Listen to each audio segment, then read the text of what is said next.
Prezados alunos, damos prosseguimento ao nosso curso de processo civil e na aula de hoje nós vamos nos dedicar principalmente ao estudo da impugnação do devedor. Para que nós possamos adentrar a esse tema, é importante que antes nós façamos uma breve recapitulação daquilo que nós vimos em termos de execução até agora. Nós já afirmávamos, aulas atrás, que a execução é o procedimento, é o conjunto de atos que são praticados pelo órgão competente do Poder Judiciário para fazer com que uma obrigação contida num título executivo seja efetivada, seja realizada, seja cumprida.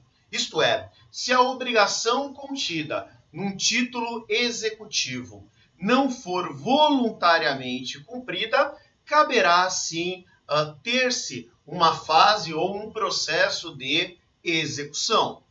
Vimos que o título executivo é documento imprescindível para que possa haver uma execução. E nós já aprendemos também que esses títulos executivos, eles podem ser títulos executivos judiciais, como, por exemplo, uma sentença, como, por exemplo, um laudo arbitral, uma sentença arbitral, são todas espécies de título executivo judicial. Agora, nós temos também os denominados títulos executivos extrajudiciais. Enquanto os títulos executivos judiciais, eles são arrolados no artigo 515 do Código de Processo Civil, os títulos executivos extrajudiciais são objeto de arrolamento pelo artigo 784 do Código de Processo Civil. Isto é, sem título executivo, não há o que se falar em execução. E falou-se em título executivo, deve-se perguntar, esse título executivo é judicial ou esse título executivo é extrajudicial?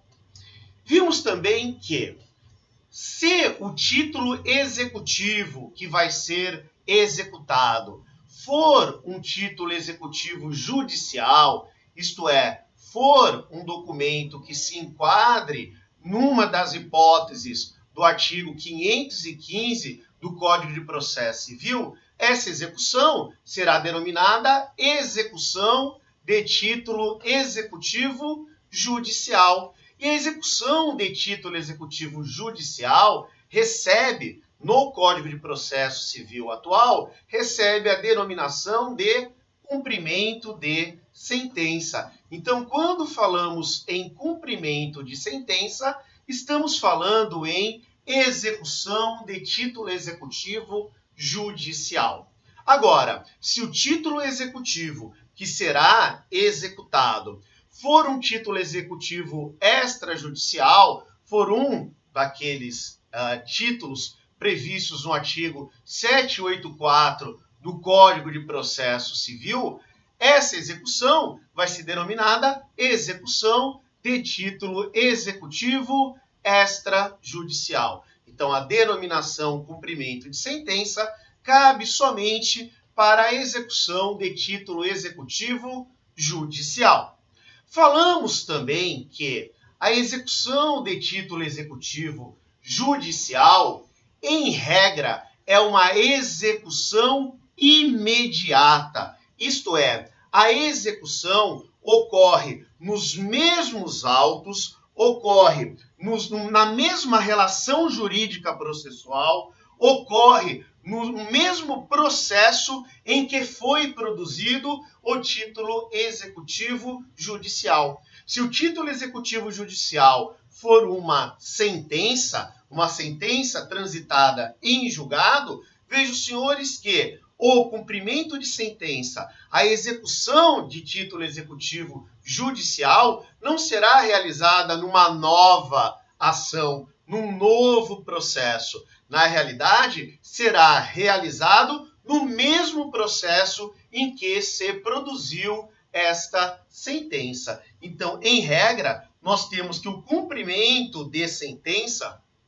não tem natureza jurídica de uma nova ação, não gera uma nova relação jurídica processual, não gera um novo processo. É tão somente um incidente processual, isto é, uma fase de um processo já existente.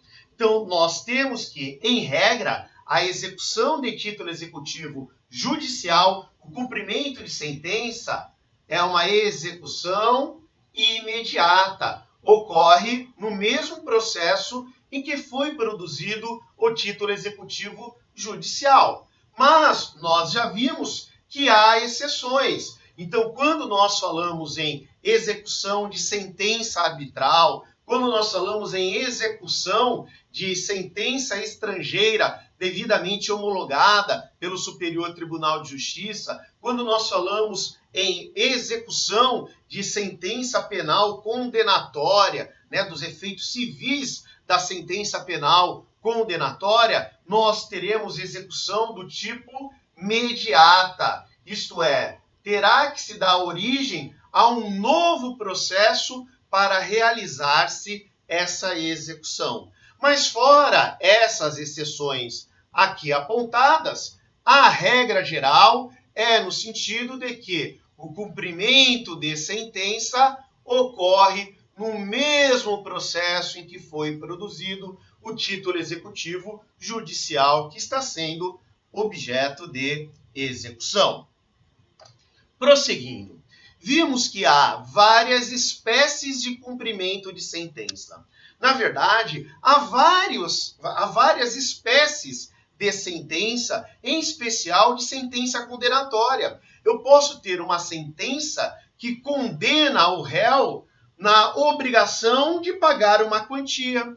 Eu posso ter uma sentença que condene o réu a uma obrigação de fazer ou a uma obrigação de não fazer. Eu posso ter uma sentença que condene o réu a entregar uma coisa certa. E vejam, senhores, que para cada espécie de sentença, nós vamos ter um tratamento específico para o cumprimento dessa sentença. Vimos já na nossa aula anterior que quando a sentença é condenatória por quantia, quando a sentença é de natureza condenatória por quantia, quando determina que o réu pague uma determinada quantia, por exemplo, nós já sabemos que o cumprimento dessa sentença será realizado em conformidade com os artigos 523 a 527 do Código de Processo Civil. Caso a sentença seja uma sentença condenatória, mas ela é condenatória não por quantia certa, mas ela é condenatória numa obrigação de fazer, por exemplo, ou então numa obrigação de não fazer, haverá um outro procedimento para esse cumprimento de sentença. Procedimento esse que é previsto nos artigos 536 a 537 do Código de Processo Civil. Pois bem, nós nos encontramos na realidade nós nos encontramos no estudo do cumprimento de sentença, de uma sentença que condena por quantia certa. Nós estudamos, na nossa aula anterior, os artigos 523 e 524 do Código de Processo Civil. Então, nós vimos lá no artigo 523, nós vimos que cabe ao credor, no caso, se o condenado é o réu, cabe ao autor requerer o cumprimento de sentença por quantia certa, condenatória em obrigação por quantia certa. Nós vimos, na forma do artigo 524, que este requerimento de cumprimento de sentença não tem natureza jurídica de petição inicial. É, na realidade, uma petição simples que deve conter os requisitos do artigo 524 do Código de Processo Civil. Isso nós já vimos. Nós já vimos ainda no campo do cumprimento de sentença que condena em obrigação de pagar quantia. Então, nós já vimos que quando a sentença que está sendo objeto de cumprimento é uma sentença que condena a uma obrigação por quantia, nós sabemos que temos lá a sentença, por exemplo, temos lá o título executivo judicial. Se esse título executivo judicial que condena o réu em obrigação de pagar quantia, se essa sentença ela for líquida, isto é, se ela contiver todos os elementos necessários para que seja apontado qual é o valor a ser pago pelo devedor, nós afirmamos que esse título executivo judicial ele é líquido, e sendo líquido, já pode o credor requerer o cumprimento da sentença, requerer o cumprimento desse título executivo judicial, o cumprimento, a execução desse título executivo judicial. E vimos também que, na hipótese do título executivo judicial ser ilíquido, isto é, se ele não contém todos os elementos necessários para se saber qual é o valor devido, antes do requerimento de cumprimento de sentença, antes da fase de cumprimento de sentença, nós teremos uma fase anterior, que é denominada fase de liquidação de sentença, que nós já estudamos. Então, imaginemos que temos um título executivo judicial, temos uma sentença que condenou aqui, por exemplo, o réu a pagar uma determinada quantia para o autor. Esse título executivo ele é líquido, ele aponta qual é o valor específico a ser pago, qual é a forma de correção monetária, qual é a forma de incidência de juros, qual vai ser a taxa de juros, qual vai ser o índice utilizado para a correção monetária, qual é o período em que vai incidir a correção monetária, qual é o período que vão incidir os juros. Tudo isso já está contido no título executivo judicial. Logo, ele é líquido. Se ele é líquido, não há necessidade da fase de liquidação de sentença. Cabe ao credor, cabe aqui no caso ao autor, requerer o cumprimento de sentença. E esse requerimento, como nós já vimos, deve ser formulado de acordo com o artigo 524 do Código de Processo Civil. Uma vez requerido o cumprimento de sentença, o que acontecerá? O juiz determinará a intimação do devedor para que ele pague o valor do título no prazo de 15 dias. Então, nós já vimos também que essa intimação, em regra, ocorrerá na pessoa do advogado constituído pelo devedor nos autos do processo. Há exceções, hipóteses em que essa intimação vai ser pessoal em relação ao devedor, algumas situações em que essa intimação pode ser realizada por edital. Agora, a realidade é que a regra geral é que essa intimação será realizada na pessoa do advogado constituído pelo devedor nos autos do processo que já existe. Bom, uma vez ocorrida a intimação, passa a correr um prazo de 15 dias. 15 dias para quê? 15 dias para que o executado, para que o devedor realize o pagamento do valor executado, para que ele cumpra efetivamente essa execução.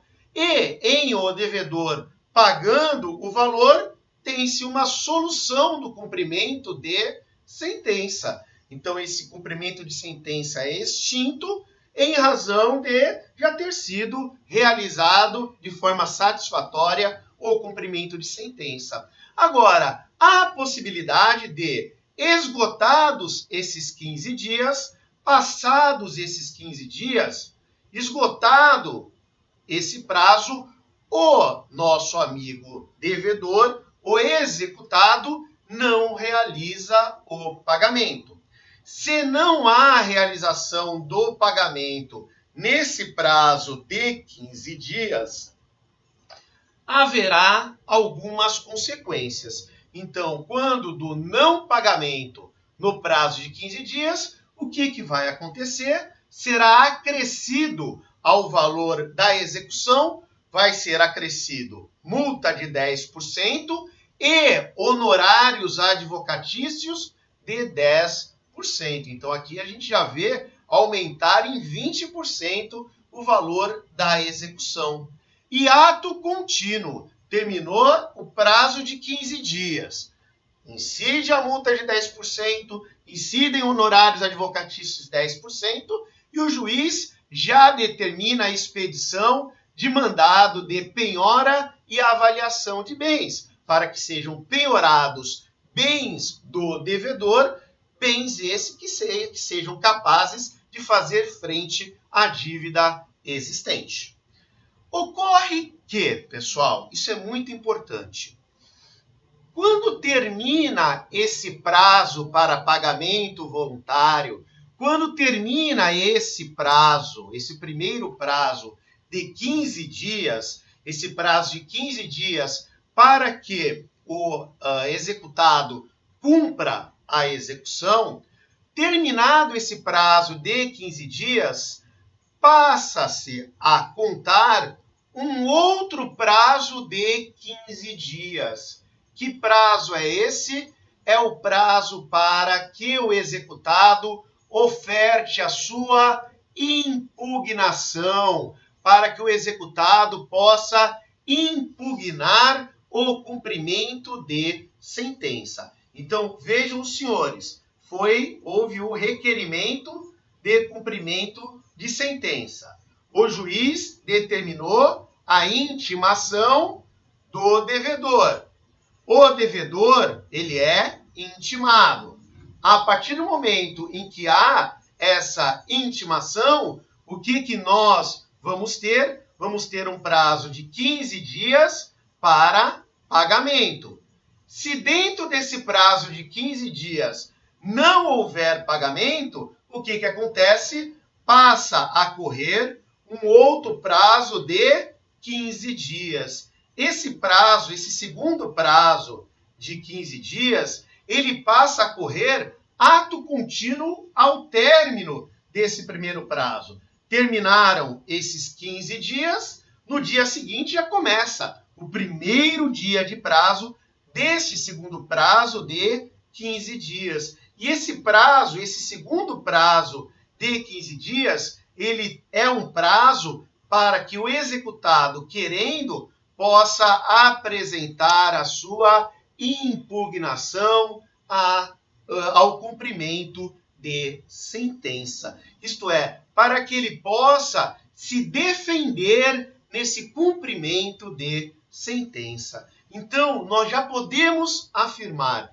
que a impugnação ao cumprimento da sentença é um instrumento utilizado pelo executado para poder se defender nessa fase de cumprimento de sentença. Seja porque o que está sendo cobrado dele é um valor excessivo, seja porque ele é parte legítima. Imaginemos que ele é o João da Silva, mas não é o João da Silva que consta do título executivo judicial que está em cumprimento. Houve um erro de CPF e colocaram um homônimo como executado. Então vejam que podem haver N situações em que há um vício, há um equívoco no cumprimento de sentença e o executado pode impugnar esse cumprimento de sentença. Vamos avançar. Então, nós já sabemos que a impugnação do executado, na verdade, é a impugnação do executado ao cumprimento de sentença. A impugnação do executado ao cumprimento de sentença é um instrumento de defesa que o executado tem. Então, ele vai poder se defender na fase de cumprimento de sentença quando?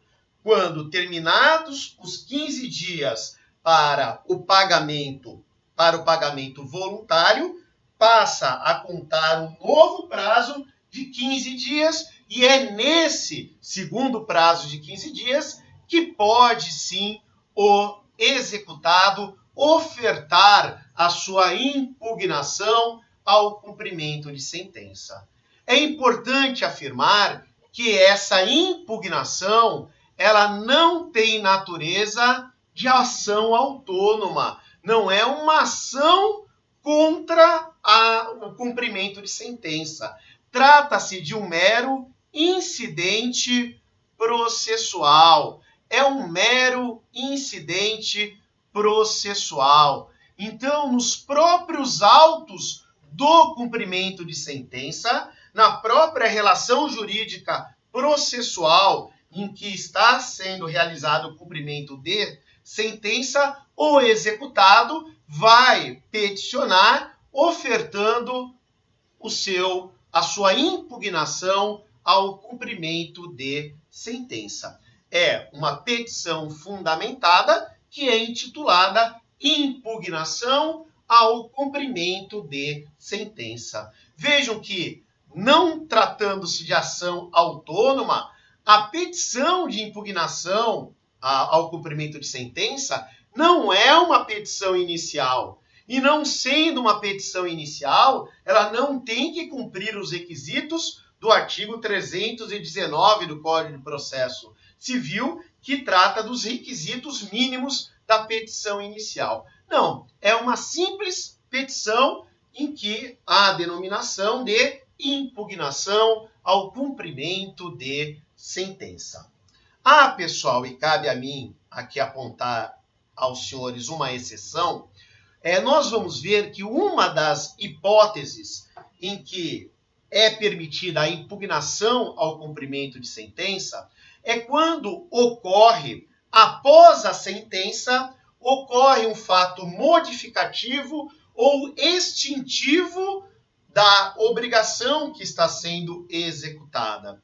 Vejam que, se a motivação da impugnação ao cumprimento de sentença for a existência de um fato modificativo ou extintivo da obrigação contida no título executivo, isto é, for a hipótese do inciso 7º do parágrafo 1º do artigo 525 do Código de Processo Civil, essa impugnação, para alguns autores, ela tem natureza jurídica de ação, mas não de uma ação autônoma, mas de uma ação incidental. Isso aqui é uma exceção, alguns entendimentos que existem nesse sentido, mas vamos adotar aqui a regrona, no sentido de que a impugnação ao cumprimento de sentença é um mero incidente na fase de cumprimento de sentença e será instrumentalizada através de uma petição, a petição de impugnação ao cumprimento de sentença. Vejam, senhores, que a possibilidade de oferta de impugnação ao cumprimento de sentença se encontra no artigo 525 do Código de Processo Civil. O artigo 525 é que determina que, transcorrido o prazo previsto no artigo 523, isto é, transcorrido aquele prazo de 15 dias para que o executado cumpra voluntariamente a sua obrigação, transcorrido então esse prazo de 15 dias sem o pagamento voluntário pelo executado, inicia-se um novo prazo. Inicia-se o prazo de 15 dias para que o executado, em querendo, possa apresentar, ofertar impugnação ao cumprimento de sentença. Questões importantes. Vejam que o executado ele não será intimado novamente a respeito desse prazo de 15 dias para impugnar o cumprimento de sentença. Vejam que não haverá uma nova intimação. Terminou o prazo de 15 dias para o pagamento voluntário, já se inicia o prazo de 15 dias para a oferta da impugnação ao cumprimento de sentença. E essa impugnação, ela pode ser apresentada independentemente de penhora, mesmo que não tenha sido penhorado nenhum bem do executado, ele tem o direito de, nesse prazo de 15 dias, ofertar a sua impugnação ao cumprimento de sentença. Prosseguindo. Então, nós já sabemos que a impugnação ao cumprimento de sentença deve ser realizada no prazo de 15 dias. E qual é o termo inicial? Qual é o dies a quo de contagem desse prazo de 15 dias? É o término do prazo para o pagamento voluntário. Então, nós vimos que o artigo 523 do Código de Processo Civil prevê que o executado será intimado para, no prazo de 15 dias, pagar o valor executado e, passados esses 15 dias, não havendo o pagamento, passa a correr um prazo de 15 dias, que é o prazo para a oferta da impugnação ao cumprimento de sentença. Bom, mas você já falou, Denis, que a impugnação ao cumprimento de sentença é tratada no artigo 525 do Código de Processo Civil. Perfeito. Bom, mas esse artigo 525, ele é bastante extenso, né? E tem vários parágrafos. E logo no primeiro parágrafo, no parágrafo 1º, nós temos quais são as matérias que podem ser objeto de impugnação ao cumprimento de sentença. Então, eu posso impugnar o cumprimento da sentença com base em que argumentos? Vejam que nós temos aqui um rol taxativo para a impugnação ao cumprimento de sentença. Somente podem ser alegadas determinadas matérias. Quais são as matérias que podem ser alegadas na impugnação ao cumprimento de sentença? Pode ser alegada a falta ou a nulidade da citação. Houve nulidade da citação ou falta de citação lá no processo de conhecimento que deu origem ao título executivo judicial. E o processo de conhecimento correu à revelia e o executado, então o réu, ele só vem tomar efetiva ciência acerca desse processo na fase de cumprimento de sentença. Moça, mas houve uma falha na citação, ou essa citação ela é nula em razão desse vício, em razão dessa falha, o que vai acontecer? O que vai acontecer é que eu deverei apresentar, ofertar impugnação a esse cumprimento de sentença, alegando que houve uma nulidade ou a falta de citação no processo de conhecimento. E isso vai gerar o quê? Isto vai gerar a extinção, do cumprimento de sentença. Então, uma matéria que pode ser alegada na impugnação ao cumprimento de sentença é a falta ou nulidade da citação na fase de conhecimento, desde que o processo tenha corrido a revelia, desde que o réu não tenha tido a oportunidade de apresentar a sua resposta, em especial apresentar a sua contestação. Pode ser alegado também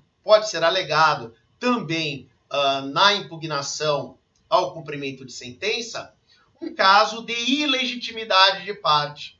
Isto é, aquela parte que é executada no cumprimento de sentença, aquele que consta como devedor no cumprimento de sentença, é parte ilegítima.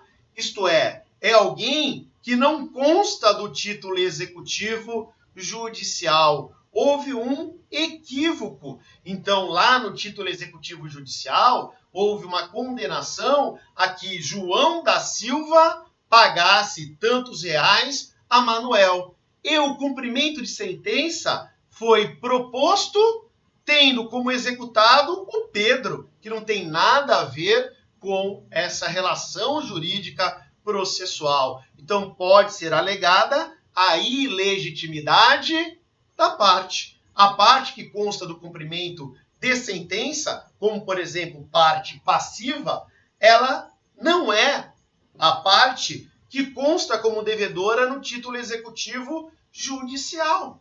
Então, nós temos uma ilegitimidade de parte. Pode acontecer também de que quem está requerendo o cumprimento de sentença não seja o credor, seja a parte ilegítima para requerer o cumprimento de sentença. E nessa situação, nós também temos a ilegitimidade de parte. Eu posso alegar, eu devedor, eu executado, posso alegar na impugnação ao cumprimento de sentença, eu posso alegar a inexequibilidade do título. Eu posso alegar que o título é ilíquido. Imaginem os senhores um título executivo que é ilíquido, título executivo judicial, mas não é líquido. Ele é ilíquido. Antes de se requerer o cumprimento de sentença, deveria-se requerer primeiro a liquidação de sentença. Isso não foi feito. Requereu-se diretamente o cumprimento de sentença. Ora, como que eu posso requerer o cumprimento de uma sentença que é ilíquida? Vejam que se isso acontecer, se a sentença é ilíquida e o credor requer o seu cumprimento antes de realizar a chamada liquidação de sentença, nós temos uma situação de inexequibilidade do título. O título não é exequível. Eu posso também alegar na impugnação ao cumprimento de sentença, eu posso alegar também a inexigibilidade da obrigação. Isto é, eu posso alegar a situação do parágrafo 12 do artigo 525 do Código de Processo Civil. Vejam, o artigo 525, parágrafo 12 do Código de Processo Civil, traz uma matéria bastante interessante. Então, vamos lá a esse parágrafo 12 do artigo 525 do Código de Processo Civil. Vejam, consta lá. Para efeito do disposto no inciso 3º do parágrafo 1º deste artigo, isto é, para efeito de inexigibilidade do título executivo, para efeito de ser considerada inexigível a obrigação contida no título executivo, considera-se também inexigível a obrigação reconhecida em título executivo judicial. Então, uma determinada obrigação foi tida como exigível num título executivo judicial com base em uma lei ou em algum outro tipo de ato normativo que foi considerado inconstitucional pelo Supremo Tribunal Federal. Ou então, esse título executivo judicial exige o cumprimento de uma obrigação interpretando a lei ou interpretando qualquer outro ato normativo de forma diferente do que o fez o Supremo Tribunal Federal em controle de constitucionalidade, seja o controle de constitucionalidade concentrado, seja o controle de constitucionalidade difuso, seja o abstrato, seja o controle difuso ou concreto. Então, seja a declaração de inconstitucionalidade declarada, numa ação direta de inconstitucionalidade, seja, por exemplo, uma inconstitucionalidade que foi declarada num determinado processo que chegou ao Supremo Tribunal Federal, e o Supremo Tribunal Federal entendeu pela inconstitucionalidade desse dispositivo legal ou pela inconstitucionalidade de uma interpretação específica dessa lei ou desse ato normativo e deu efeito erga omnes, deu efeito vinculatório a essa decisão declaratória de inconstitucionalidade, mesmo que ela tenha sido produzida em caráter difuso. Então, vejam os senhores, situação que nós temos. Nós temos uma sentença que condena o réu a pagar X reais ao autor. Essa sentença condenou o réu com base numa lei X. Essa lei X foi declarada inconstitucional pelo Supremo Tribunal Federal. O Supremo Tribunal Federal entendeu inconstitucional esse dispositivo de lei. Bom, isso vai interferir no título executivo judicial que eu tenho? Sim, pode influir, pessoal, pode influenciar.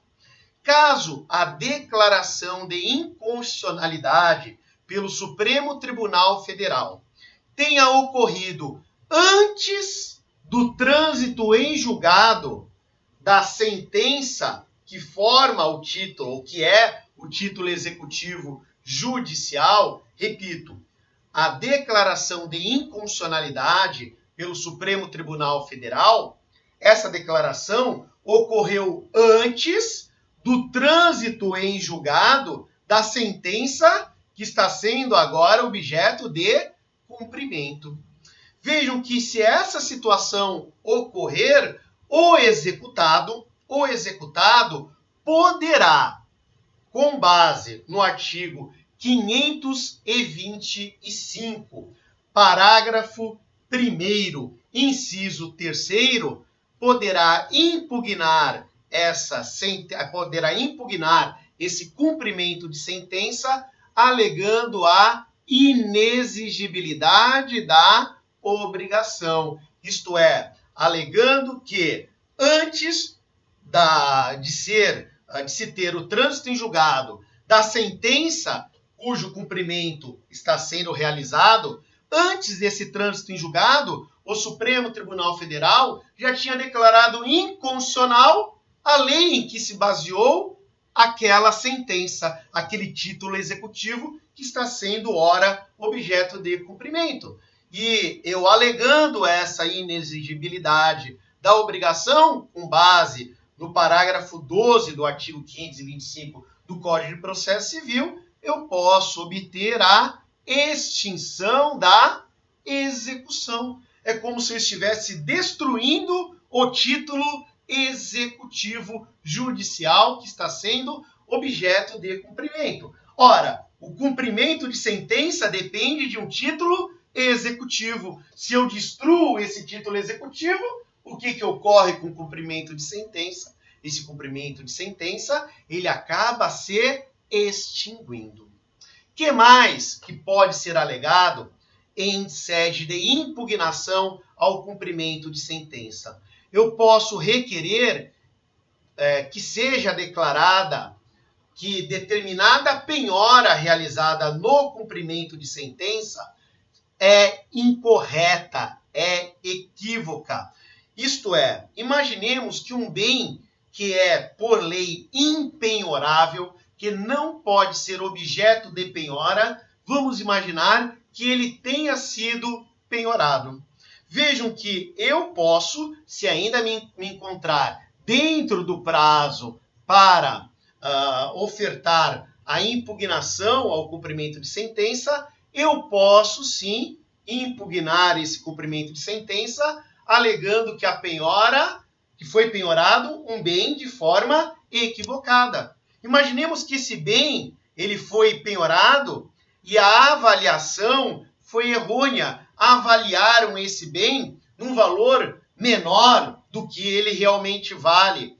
Se ainda estiver no prazo para impugnação ou cumprimento de sentença, eu, devedor, eu posso impugnar o cumprimento de sentença alegando avaliação errônea.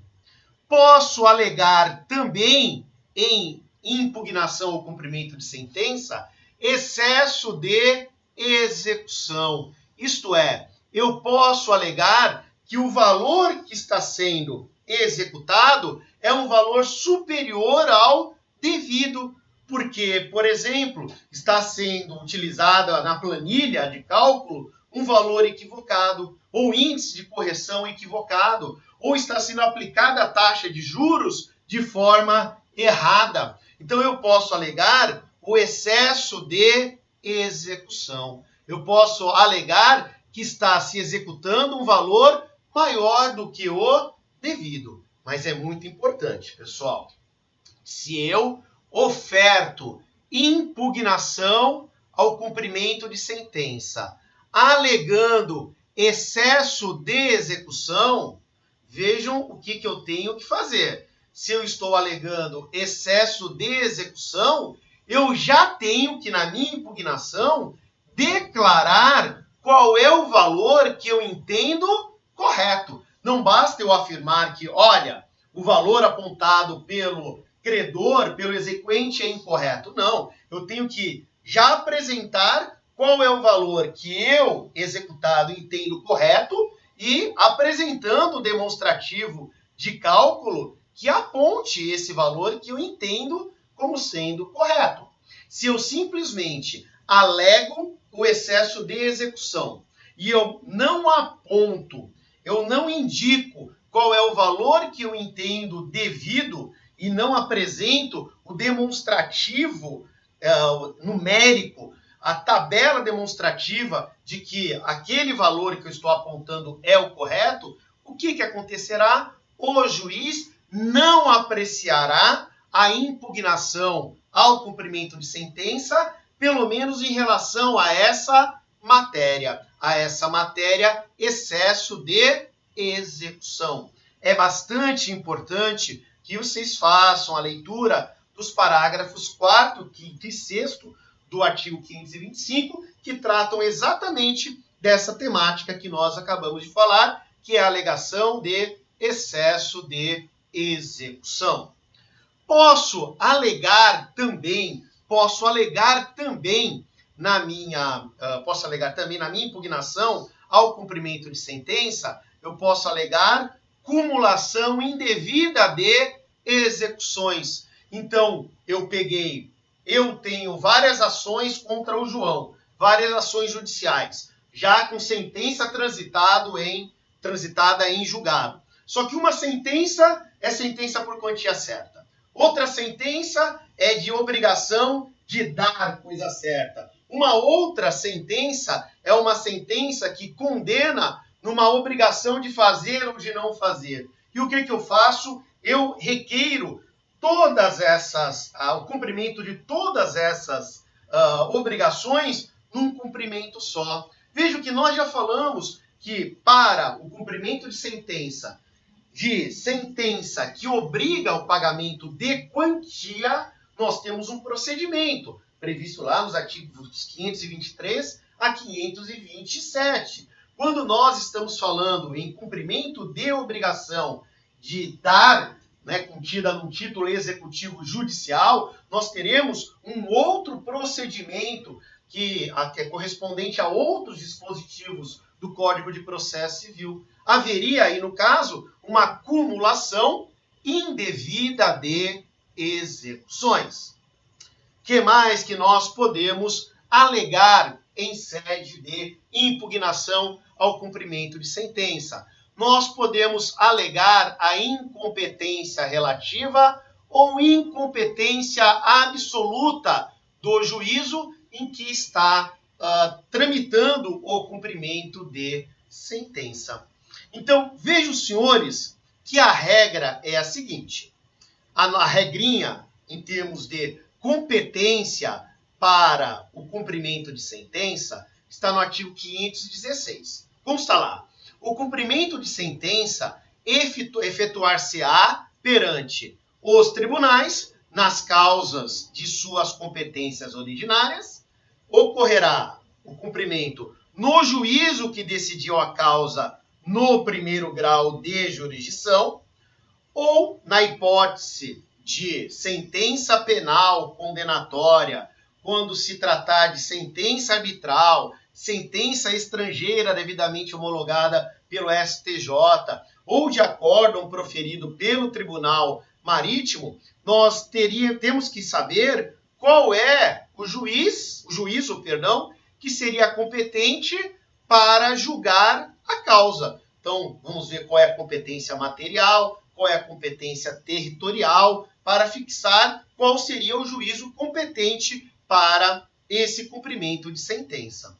Mas imaginem os senhores uma sentença que tenha sido produzida pela primeira vara civil da comarca de Santos. Então, essa sentença condenatória por quantia, ela foi proferida na primeira vara civil da comarca de Santos.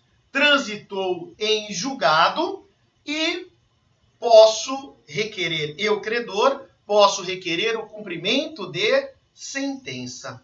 Ocorre o seguinte, essa ação ela foi proposta em Santos. Só que agora o devedor está morando em Santo André, ou está morando em Pindamonhangaba, está morando em outro local, tem um novo domicílio. Ou então, os bens do devedor não se encontram em Santos. Os bens desse devedor se encontram em Santo André, em Pindamonhangaba, o que seja, numa outra comarca. Vejam o que o parágrafo único do artigo 516 permite. Nas hipóteses dos incisos 2º e 3º desse artigo 516, o exequente poderá optar por requerer o cumprimento de sentença no juízo do local do atual domicílio do executado, ou então pode optar pelo juízo do local onde se encontram os bens sujeitos à execução. Ou quando se tratar, principalmente quando se tratar de obrigação de fazer ou de não fazer, quando se tratar em obrigação de dar, no juízo do local onde deve a obrigação ser cumprida. Então, vejam, senhores, o seguinte, em regra, eu vou requerer o cumprimento de sentença ao juízo que proferiu a sentença. Perfeito? Esta é a regra geral. Mas o parágrafo único do artigo 516 nos permite que, ao invés de requerermos o cumprimento de sentença no juízo em que foi produzido esse título executivo judicial, que nós possamos requerer ao cumprimento de sentença no juízo onde atualmente é domiciliado o executado, ou no domicílio onde hoje tem o executado bens que possam ser atingidos nessa execução. Então, isso é algo bastante importante de se saber. Não é muito usual a utilização dessa hipótese do parágrafo único do artigo 516, mas é importante. Por quê? Porque talvez eu tenha requerido o cumprimento de sentença em São Vicente, alegando que o atual domicílio do executado é em São Vicente. Pode o executado, em impugnação à sentença, ao cumprimento de sentença, ele pode alegar incompetência relativa, alegando que não, eu não sou domiciliado em São Vicente, nunca fui lá domiciliado. Ou então, por um equívoco, né, a sentença proferida foi pela Justiça Estadual Comum. E eu, com base no parágrafo único do artigo 516, eu requeiro o cumprimento de sentença numa vara do trabalho do local onde está domiciliado o executado. Ora, vejam que aí seria um caso de incompetência absoluta, né? Porque a competência material é absoluta e, no caso, a competência é da Justiça Estadual Comum e não da Justiça do Trabalho. Também, na impugnação ao cumprimento de sentença, pode ser alegada qualquer causa modificativa ou extintiva da obrigação.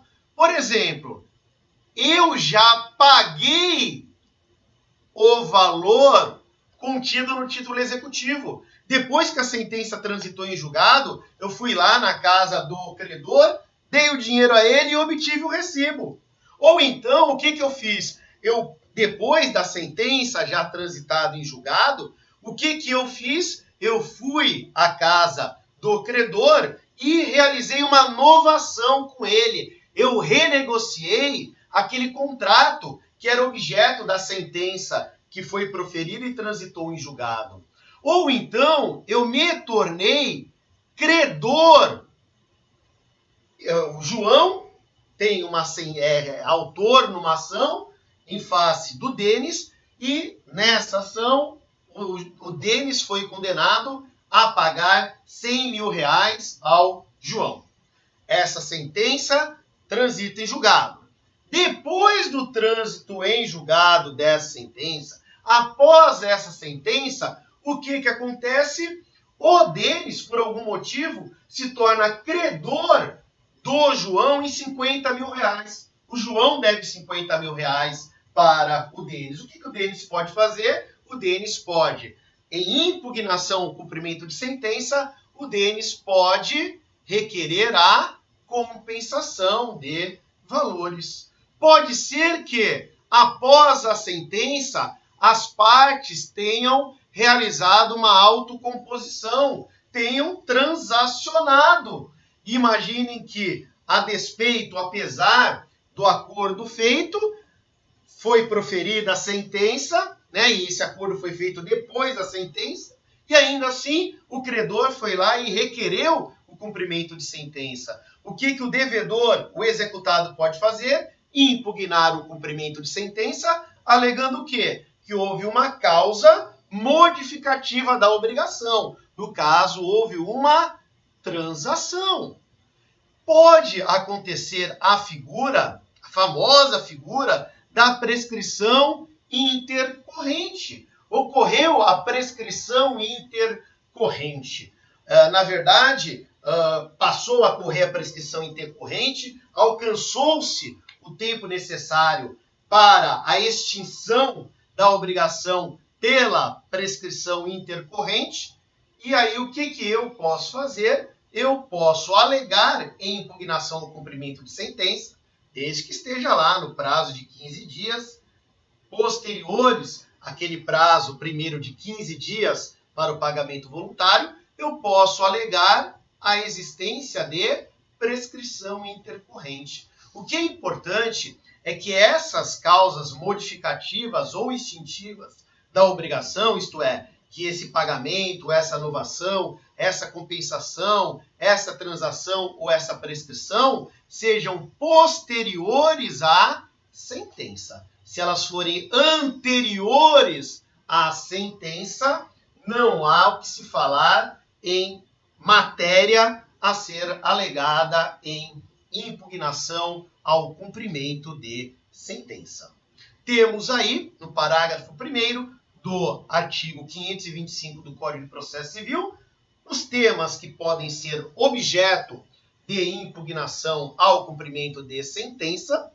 E, pessoal, algo que é bastante importante e é o último tópico que nós analisaremos no dia de hoje.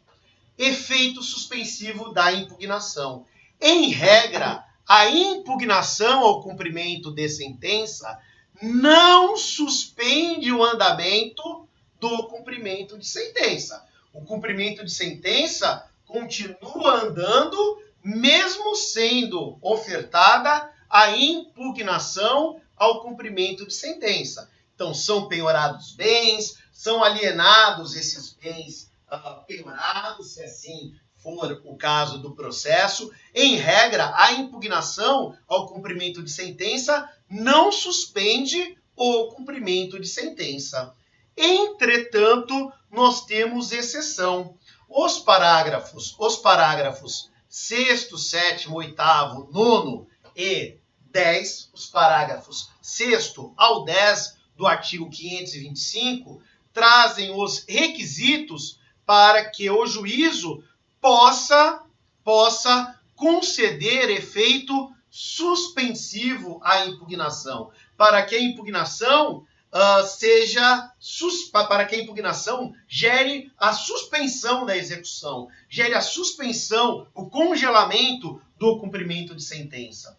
Para que ocorra esse efeito suspensivo da impugnação, deverá esse efeito suspensivo ser requerido pelo impugnante, ser requerido por quem ofertou a impugnação à sentença, a impugnação ao cumprimento de sentença.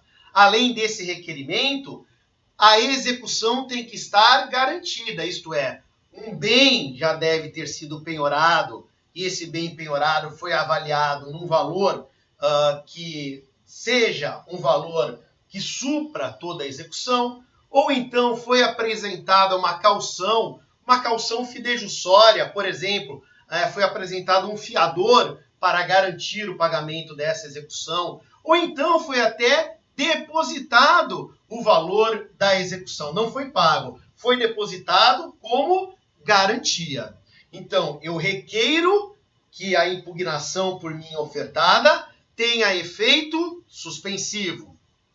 Já foi realizada a penhora de bens, ou eu, executado, apresentei caução, ou eu, executado, realizei um depósito do valor da execução. Se a fundamentação da minha impugnação for relevante, isto é, se o juiz entender haver uma efetiva probabilidade da fundamentação por mim apresentada ter êxito, bem como se o juiz constatar que o prosseguimento do cumprimento de sentença, que o prosseguimento da execução vai gerar danos irreversíveis ou de difícil reparação ao executado, pode ser, sim, concedido efeito suspensivo à impugnação ao cumprimento de sentença. Vejam que esses requisitos, eles são cumulativos para que o juiz conceda efeito suspensivo à impugnação ao cumprimento de sentença. Deve haver requerimento do impugnante nesse sentido. Tem que já ter ocorrido a garantia da execução. Tem que existir relevância na fundamentação contida na impugnação. E tem que existir o periculum in mora. Tem que existir o perigo no prosseguimento da execução. Isto é, situação em que o prosseguimento da execução pode causar dano irreparável ou de difícil reparação ao executado. Terminamos aqui a nossa aula e na nossa próxima aula prosseguiremos com o estudo da impugnação ao cumprimento de sentença, analisando, no caso, a recorribilidade da decisão em sede de impugnação ao cumprimento de sentença. Muito obrigado pela atenção de todos.